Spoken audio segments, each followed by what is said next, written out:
You are standing in the staff bathroom of a state prison, staring at a burner phone taped under the sink, and your mortgage payment is due in 11 days.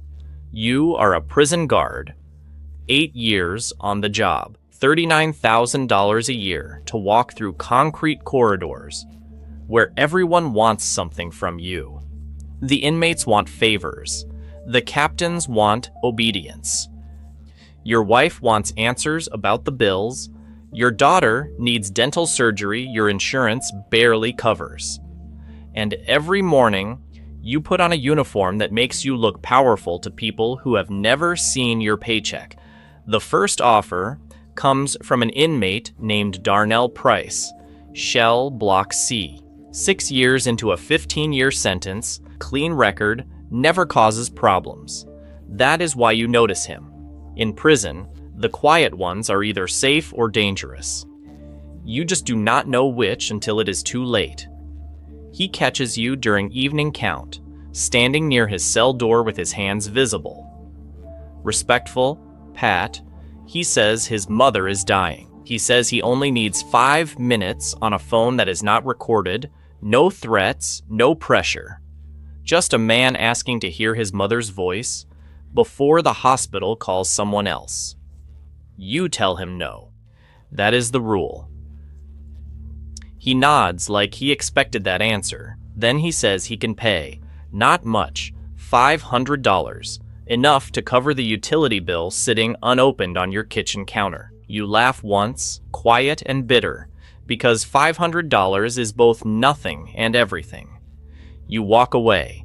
That night, your wife asks why the power company called again. You say it is handled. It is not handled. The next day, you bring in the phone. Not in a cartoon way, not hidden in a cake or slipped through a fence. You tape it under the staff bathroom sink before shift change, then leave the door unlocked for exactly 7 minutes. Darnell retrieves it during laundry detail. No one sees. No one gets hurt. That is what you tell yourself. He returns the phone 2 hours later, wrapped in a towel, battery removed. The next morning, $500 appears inside your locker, folded inside a blank envelope. You expect guilt. You expect panic. What arrives first is relief. Relief is the dangerous part. You pay the utility bill. You buy groceries without checking the balance first. You take your daughter to get ice cream after school and feel like a normal father for 40 minutes. Then you go back to work and tell yourself it was one time. Darnell waits 9 days before asking again. This time it is not for his mother. This time it is for a cousin. You say no faster than before. He smiles like your answer does not matter. He says one phone call is not corruption. It is compassion with bad paperwork. You hate how reasonable that sounds. You hate more that he knows it. The second time costs him $700. The third costs $1,000. By the fourth, you stop asking who he is calling. You do not want details. Details turn favors into evidence. You build rules. No drugs, no weapons. No messages about violence. Only phones. Only short windows. Only inmates you approve. You say these rules make you different. They do not. They just make you organized. 3 months pass. The money comes part of your budget before you admit it is income. Mortgage, dental bills, credit cards, a new transmission for the car. Your wife notices the pressure leaving your face. She asks if you got overtime. You say yes. Technically, you are working extra hours. Just not for the prison. Darnell's requests get more specific. A phone charger, a pack of cigarettes. A sealed envelope passed from one inmate to another. You refuse the envelope. He does not argue. He only looks past you toward the tier and says other officers are more flexible. That is the first time you understand. This is not your private arrangement. It is a market. You are not special. You are inventory. The prison already has an economy. Ramen packets, stamps, pills, protection, information, silence. You did not create it. You just found the door where staff enters. Another guard named Miller jokes that you have been spending more time near C block. Miller is older, 22 years in bad knees, 2 divorces, a face permanently shaped by fluorescent light. He says it with a smile, but his eyes stay on you too long. You ask what he means. He shrugs. He says everybody has a side hustle. Then he walks away. That should scare you. Instead, it comforts you. If everyone is dirty, then nobody is. That is the lie that lets systems rot quietly. 6 months in, you are making more from Darnell than from your actual paycheck. Not enough to be rich, enough to breathe, enough to stop counting every Gieshuber grocery item. Enough to buy your daughter the braces she needs and let your wife believe the insurance came through. The prison changes when you owe an inmate. Doors feel different. Eye contact feels different. Every camera looks pointed at you.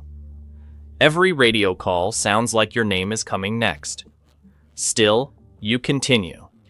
Because stopping now means losing the money. And losing the money means admitting how badly you needed it. The first real warning comes after a fight in the yard. 2 inmates from different blocks, 1 shank, 1 punctured lung. The official report says the weapon was homemade from a metal food tray. That is not true. You see the handle when they bag it. Plastic grip, faxed edge, not prison-made. Someone brought that knife in. You are not involved. You tell yourself that matters. Then Darnell finds you near the Sally port and says the injured inmate was causing problems. He says order had to be restored. He says this place works better when everyone understands consequences. You ask if the phone calls were part of it. He does not answer. He does not need to. You go home that night and sit in your driveway for 17 minutes before walking inside. Your daughter runs to the door with her math homework. Your wife asks why your hands are shaking. You say bad day. That is becoming your only honest sentence. You decide to stop. You mean it. For 4 days. You avoid C block unless required. You ignore Darnell's looks. You walk your route, check doors, count bodies, sign logs, and try to become clean by acting clean. On the 5th day, a photograph appears in your locker. Your daughter outside her school, backpack on, hair in a ponytail, standing beside the crossing guard at 3:14 p.m. No note, no demand. Just proof. Your knees almost give out. Darnell does not mention the photograph during count. He only asks if you are feeling better. You understand now. You were never doing favors for him. He was building a file on you. Every phone, every envelope, every camera blind spot. Every dollar, your corruption is no longer income, it is leverage. The next request is different, a package. Small, wrapped in black tape. You ask what is inside. Darnell looks disappointed, like you are breaking etiquette. He says asking questions is how people make themselves responsible. You say no. He says your daughter's school has poor security after dismissal. You carry the package through staff entrance under your lunch container. Your badge opens the door. The metal detector does not search you because staff are trusted. That is the whole business model. Trust, access, routine. You drop the package behind a loose panel in the maintenance corridor. By afternoon, half of C block is quieter than usual. By evening, medical responds to 2 overdoses. 1 inmate survives, 1 does not. 24 years old, possession charge, rayless date in 14 months. You learn his name from the incident report. You read it twice. Then you delete the file from your personal memory, the way everyone in prison learns to do. Not because you do not care, because caring would make the next shift impossible. Tenal Affairs arrives 3 weeks later. Not for you, they say, General Contraband Review, Ron M. staff interviews, policy audit. You sit across from an investigator named Hayes in a windowless office that smells like coffee and old carpet. She is polite. That is worse than anger. She asks about staff entrance procedures. She asks about C block. She asks if you have noticed unusual inmate behavior around Darnell Price. You say no. She writes it down. Then she asks if you are under financial stress. Your throat tightens. You ask if that is relevant. She says financial stress is relevant to every corruption investigation. You say everyone here is under financial stress. For the first time, she looks directly at you. She says yes.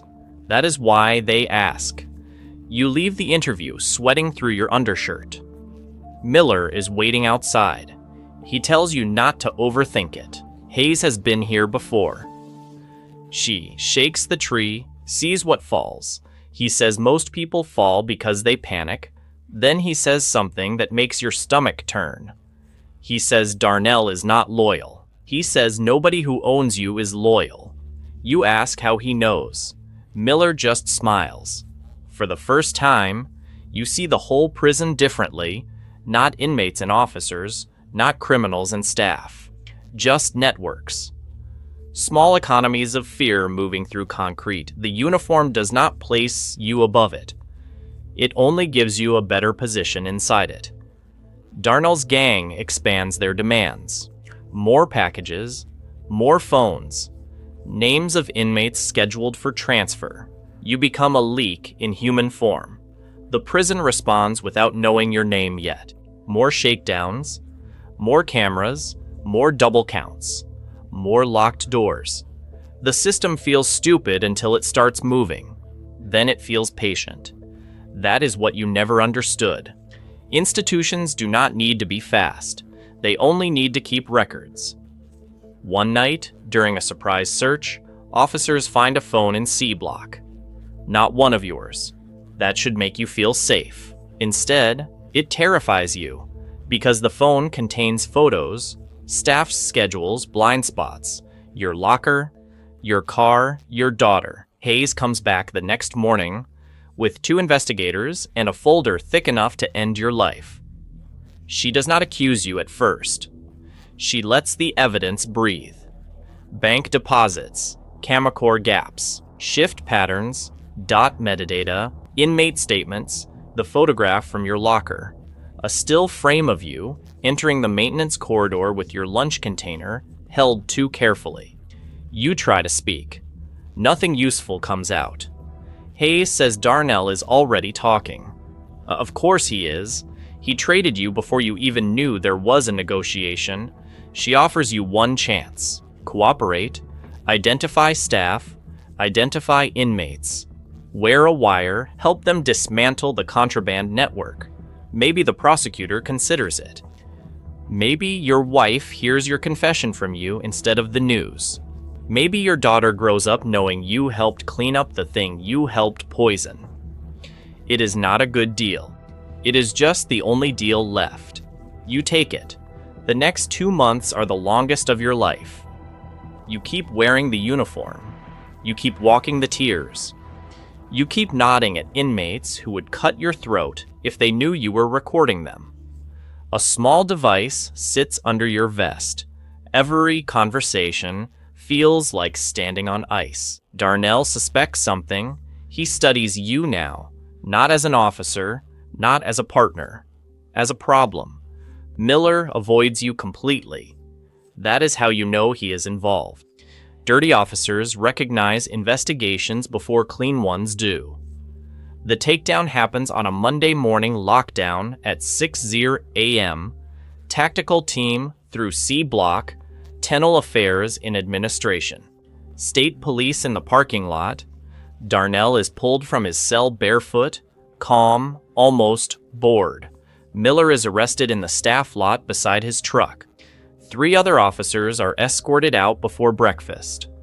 You are not cuffed in front of the inmates. That is the only mercy you receive. They take you through a side corridor to avoid a scene. It does not matter.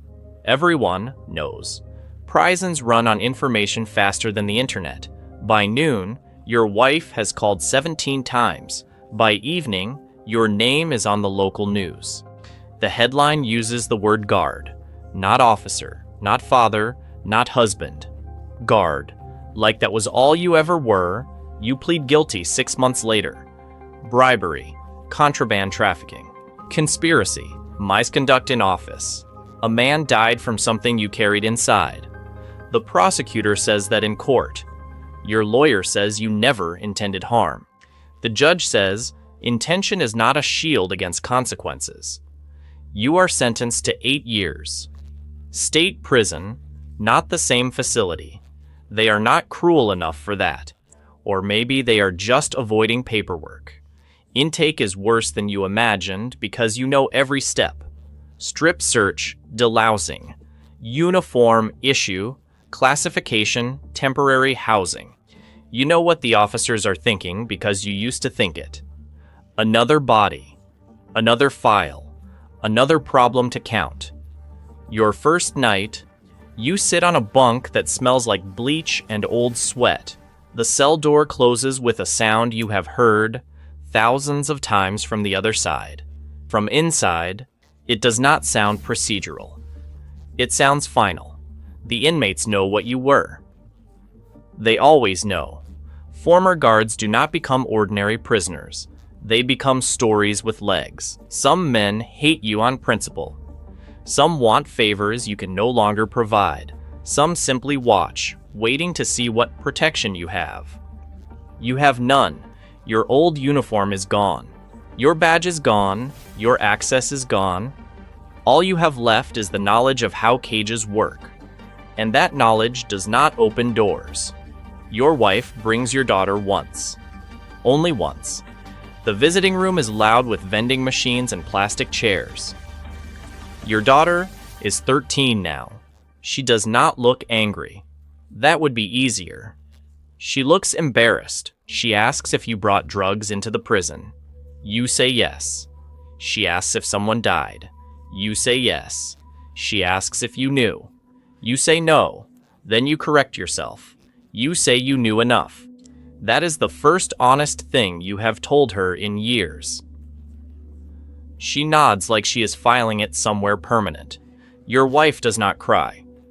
She has already done that without you. After 20 minutes, they leave. Your daughter does not hug you. You do not blame her. Blame is for people who still think the story can be arranged. Years pass slowly. You work laundry. You keep your head down. You avoid gambling, debts, favors, protection, friendship that costs something later.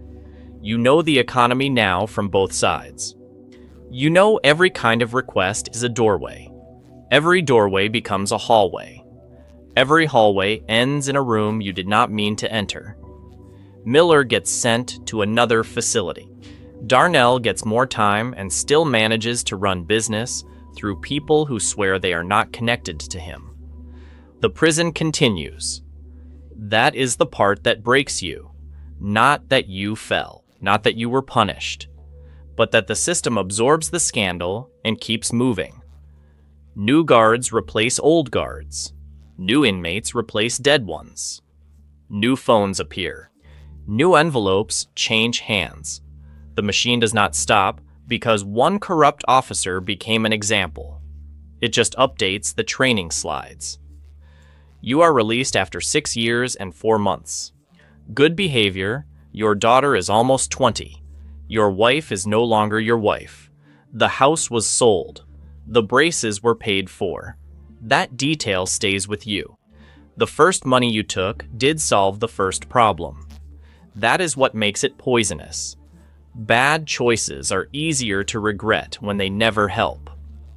Yours helped just enough to keep going. You get a job unloading trucks at night, no badge, no keys, no authority over anyone. You rent a room above a closed barber shop. Sometimes, when a metal door shuts in the alley behind the building, your body goes still before your mind understands why. You still dream in count times, bodies counted, diurs checked, namems reduced to numbers. One evening, you see a correctional officer in a grocery store, young, Uniform still clean. Daughter beside him, asking for cereal. He looks tired in a way you recognize immediately. You want to warn him. Not about inmates. Not about danger. About the first envelope, the first favor. The first time relief feels stronger than guilt. But you say nothing. Warnings only work on people who already believe they can fall. You did not. He probably does not either. So you walk past him into the parking lot, carrying 2 bags of groceries you paid for with money you earned, honestly and slowly. The night air is cold. Your car is old. Your room is small. No one is waiting for you.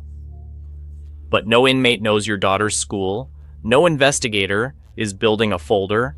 No phone is taped under a sink because of you. That is not redemption. It is just absence. Most days, absence is all you have left.